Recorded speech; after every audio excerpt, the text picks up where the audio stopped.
So shadow work is absolutely vital for those of us who are on the path of doing really, really deep, effective inner work. And so shadow work has become really popular over the past 5 years especially. And I just wanted to share a couple of things that we need to keep in mind when doing shadow work, because this is something that when done incorrectly, or honestly with somebody who doesn't have proper psychological training, can actually work against us. And so while there's a great aspect to the fact that shadow work is becoming just more talked about, which is really, really good, so people can understand the power of the unconscious, and there's so many benefits to it. I also see that the way it's being taught by many people who consider themselves to be shadow work teachers is actually backfiring in a lot of ways. And so people who come to me sometimes who have worked with other people have a lot of misunderstandings about it that haven't served them. So I just wanted to say in this video, this isn't meant to throw anyone under the bus who might be passionate about shadow work, but I just wanted to share from my perspective, my training, and just, the years that I've been working with people, 15 years now. I'm still learning and growing, as a support person, as a psychologist, but there's a couple of things that I just wanted to share that we need to really just keep our eye on. So the missing piece in so many of the teachings that I see, especially when people don't have the training background, is that what they end up doing is they can get into the subconscious. They can help people see their shadow parts. They can help people maybe even recognize unconscious patterns that they might be running. But then what they do with the shadow parts or aspects that they are shining a light on is that they give those shadow parts, which really I'm just talking about wounded parts or traumatized parts that then develop various coping mechanisms, right? What they do is they end up giving those shadow parts almost like free rein to do whatever they want. They let these parts get into the driver's seat of the person's life and basically indulge them so that the parts can just do whatever they want to do. And there's this rationalization that it's better than repressing the part, right? Now, first of all, repression is damaging. I think all of us know that, right? Anything that you shove down or repress or suppress is going to act out, and so many of us understand this. Obviously, I'm not at all saying that we need to repress or suppress parts of us. I'm a huge fan of shadow work. It's changed my whole life and the lives of clients. But the way I like to explain it to people is that let's think about this in the frame of parenting. And this does apply because reparenting ourselves is a big part of trauma healing, and it's a big part of shadow work in terms of transmutation. So it's not that we bring these shadow parts up and we let them run and indulge them. This is the key part of the video that I'm making today. We actually are able to turn towards them, look at them, help them to heal, help to reparent them so that they're not running all of these dysfunctional patterns, and to be able to help these parts heal, grow, and evolve so that they actually start to behave differently. In addition to really using this idea of, in parts work or IFS, there's this idea of the empowered adult self, where we know now, as we start to do this unpacking of the unconscious and of the shadow, we actually know who we truly are separate from those parts. We start to separate them and differentiate them from the truth of who we are. Before we do this, the parts of us that might be wounded, that might be hurt, that might be scared, what we do when they're all blended together is that we think that's actually us at a soul level. And when we start to separate these parts out to be able to work with them, we start to understand that they aren't actually the truth of who we are, and they're not what we would call part of the empowered adult self version of us. So I want to frame this in terms of parenting. So if we know that these three main parenting styles If you want more information, I type them out in a written article on Substack. It's called The Power of Reparenting, so you can go look at that. But we know that there's these 3 parenting styles, right? And it's on a spectrum, where on the one end of the spectrum you have authoritarian parenting, which is very strict, very rigid, punishing. Many of us grew up where that was the norm. And then on the other end of the spectrum, you have permissive parenting, which is where the parents have no boundaries and they let the children have all of the power. And a lot of times that doesn't end well. So there's actually damage that's caused on both sides. There was a flip-flopping that happened from mostly my generation who experienced a lot of the true trauma from authoritarian parenting and punishing. And then I'm a parent myself, so a lot of parents of my generation flip-flopped to the permissive side of things, where we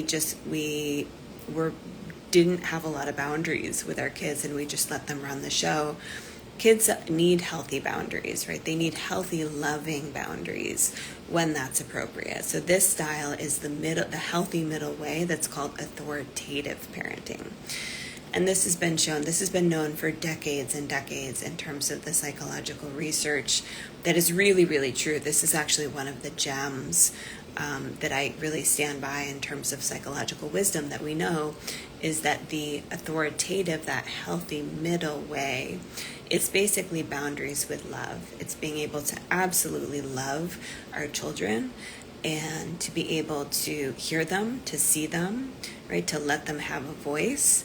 But ultimately, we're in the driver's seat, right? We're honoring them, but we're not giving our children, we're not letting them drive the car.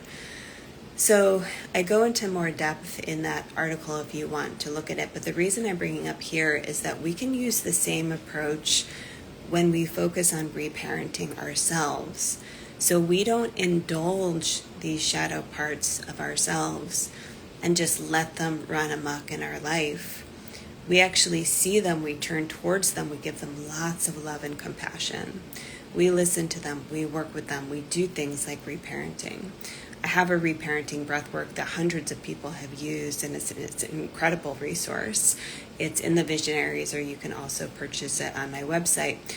But whether it's reparenting through that or just this idea that once you find these wounded parts, that you treat them with lots of love and care, and you listen to them and you give them a voice, but you also don't just let them run all of their dysfunctional patterns. And it's okay that we have parts that we can even use the word dysfunctional.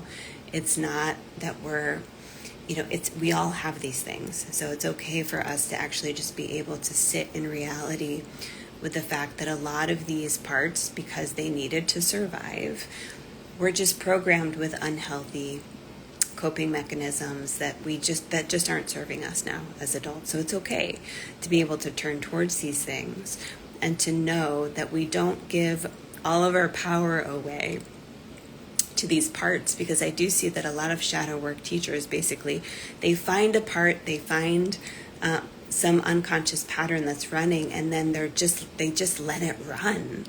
They think that liberating and integrating the shadow part is to just give it power and to let it run, but that's actually not true healing, and it's not true integration. So this is one of the misunderstandings that I've seen as shadow work has seeped into pop culture that we just need to watch out for. And so shadow work is best done with a professional who really understands this. And shadow work can be done to an extent on our own, solo. And I always encourage people to take, the work that I put out there is always very practical, the free work, and it always gives you things that you can do on your own. But especially for things like core wounds and trauma, we usually can't do these things fully by ourselves. And so find a good therapist if you need somebody to work on this with you. And make sure that that person is not just encouraging you to just indulge or coddle these parts, because just think about good parenting. That's not actually good parenting. And so when we take a permissive approach with these shadow parts, it's just usually going to backfire. that is also a way to give them power and control, and then they just run in our lives. And so I wanted to make this video after making the video yesterday when I talked about programming and how that influences our sexuality, because in the realms of sexual shadow work, that's a very common thing that I see, is that people will turn to the shadow, they will see some of these darker fantasies, and then they'll just give them power, they'll let them run. Now, I know that's a big conversation, but for me, that's actually not true healing. It's not true healing, and ultimately that's going to keep you stuck in a prison, and it's going to feed energy and power towards, the kink, the fetish, or whatever the sexual trauma piece is, and it's just going to continue to have it run. And so that's actually not true healing or transmutation or integration. So this is a key piece. I don't see enough people speaking to this. And it's just, it's wild. So let me just see what else I want to say here. I just wanted to say that this is actually the path of true liberation. It truly is. Shadow work in terms of the whole general thing, this is true liberation, when we can start to not just free these parts, but also to help them grow, mature, heal, and evolve. And ultimately, we're moving towards wholeness, so that we don't feel splintered into 30 different parts of us. And so that's another thing that I've been speaking about in some of the private groups, especially the visionaries and some of the group programs, is that we're just watching that we also don't splinter ourselves into so many different parts, because that's also going to create problems for some people. So shadow work is incredible, but there's a way that we can do it so that we can transmute.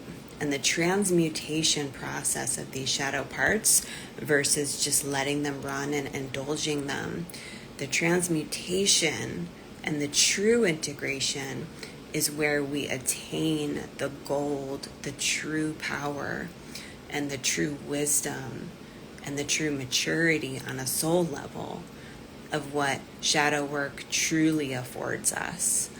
And so I hope this is all making sense. So please, I would love to hear in the comments, or you can message me. Does this land? Does it make sense? Do you have any questions for me? Do you want me to speak to anything more? This is a really important conversation, and so I really want to hear from you on this one. And as always, sending much, much love to you.